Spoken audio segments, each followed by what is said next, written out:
first Chinese immigrants arrived in Chicago in the 1870s, long after the other Chinese had settled in California, Oregon, and Washington. It began with the completion of the Transcontinental Railroad in 1869. Afterwards, the Chinese population began to disperse to the Midwestern and Eastern states, but the anti-Chinese feeling along the Pacific coast was the factor that caused the Chinese immigrant advancement eastward.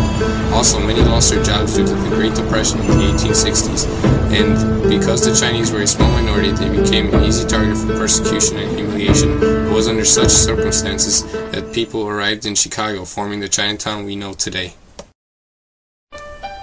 In the 1920s, the director of the Onlyo Merchants Association, Jim Moy, decided that a Chinese-style structure should be constructed as a strong visual announcement of the Chinese community's new presence in the area. However, because there was no Chinese-born architects in Chicago at the time, two Chicago-born Norse architects were asked to design the Onlyo Merchants Association building in 1926.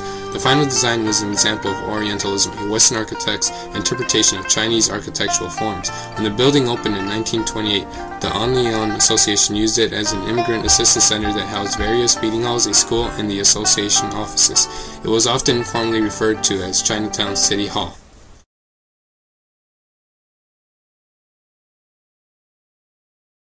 I think the idea of Chinatown is very simple. It's just like a village where it has its own people and it has its own history. And I mean, like, in Chinatown, you have friends hanging out with each other, you have parents working. I mean, I think it's very simple, the whole neighborhood. So what are they going to do? Put you? 我係80年嘅紅葉間，往時紅葉間呢，還冇佢是講揾住好少紅葉，所以揾工又好難。往時揾工呢，女人呢又係個400蚊，男人去學取呢又個400-500蚊，所以。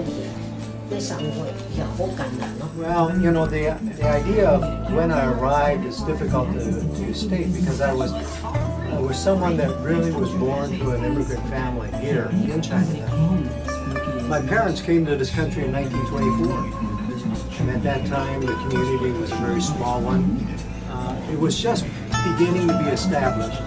We had another smaller Chinatown north of here for another group of immigrants, but this one was the main one. And we had maybe about, I would say maybe several hundred to 1,000 Chinese residents here. And gradually, as the Chinese began to move into this area from different parts of the United States or as they immigrated to this country, then the community expanded in size.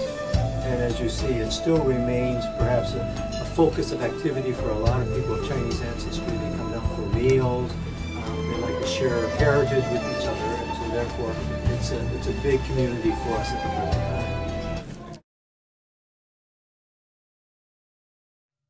我嗰年時唔但因為紅人少，佢呢屋度呢又好平。我阿姨連間屋度屋亞歷山呢都係200蚊度幫佢，即是2房1廳咯。Well, back in those days, we don't own homes. We didn't own homes. I'm the youngest of 7 children born to, like I said, immigrant parents. We lived in a small 2-bedroom cold water flat. And although this may not resonate with a lot of people that might view this, we had no hot water heater. So we had what was called the water closet with the toilet. We had only one kitchen sink in which we did all of our washing, personal washing, as well as washing of dishes.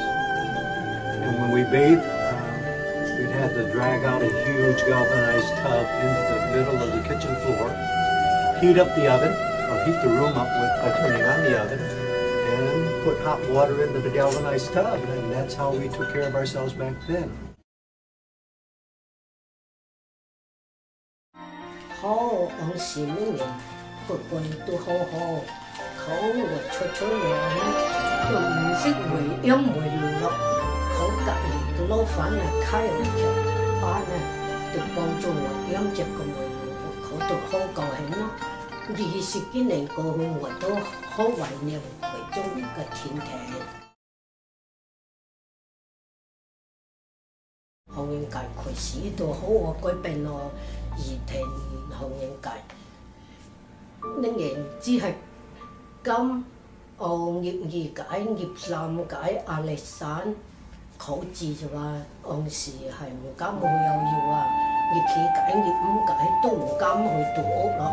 開始咧就改變好嗌自運又好咗好多，要按咧紅人啦，佢要我去咧參觀啦，佢呢人就會講啲嘢啦。I think mainly for whatever reasons, there eventually came a time when there was a massive influx of Chinese to the United States. And I think as any ethnic community or any ethnic peoples, you're more comfortable at least finding a living environment that is closer to what you experience in your home country. And so, whereas the Italians would move into the Italian neighborhoods and the Polish in the Polish neighborhoods, the Chinese naturally were drawn. And as a result of that, they basically began to absorb more and more of the peripheral real estate and the surroundings enlarged.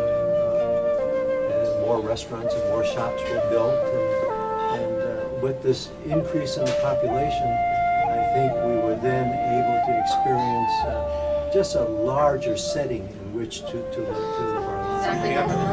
When I was young, I mean, but I think right now, Chinatown No, I understand what it was. No.